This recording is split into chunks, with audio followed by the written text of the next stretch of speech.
हम मुन्नी चौधरी समस्त मिथिलावासी को प्रणाम करै छी।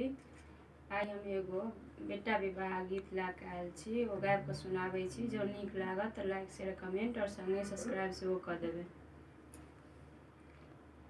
सारी सारी रात बउआ तोरा सजलियो रे, सासुर में जाके बउआ भागल पराया रे। सारी सारी रात बउआ तोरा सजलियो रे, सासुर में जाके बउआ भागल पराया रे। सासुर में जाके बउआ भागल पराया रे। सासू के देख बउआ मम्मी के बिसरल रे, सासू के देख बउआ मम्मी के बिसरल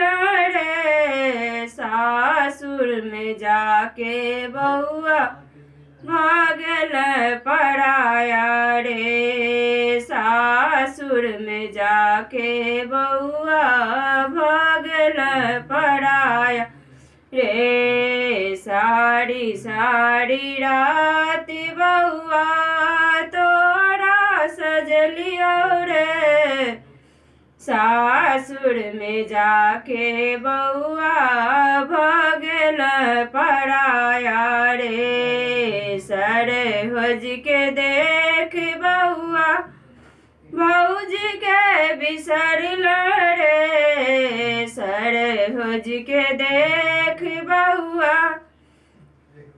भौजी के बिसरल रे। सासुर में जाके बउआ भागल पराया रे। सासुर में जाके बउआ भागल पराया रे। सारी सारी रात बउआ तोरा सजलियो रे, सासुर में जाके बउआ भागल पराया रे। साड़ी के देख बउआ बहिनी बिसरल रे, साली के देख बउआ बहिनी बिसरल रे। सासुर में जाके बउआ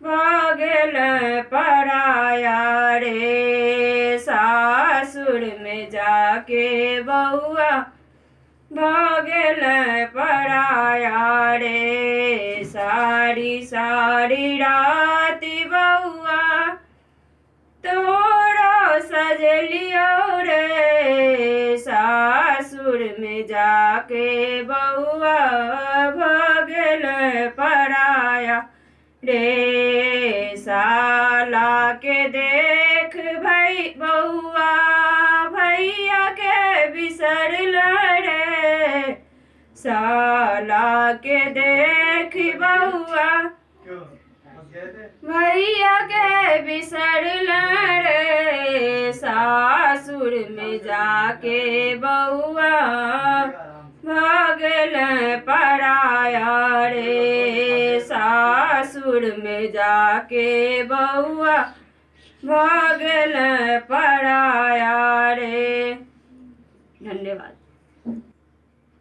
ये गीत जो नीक लागत लाइक शेयर कमेंट संगे सब्सक्राइब सेहो कऽ देबै।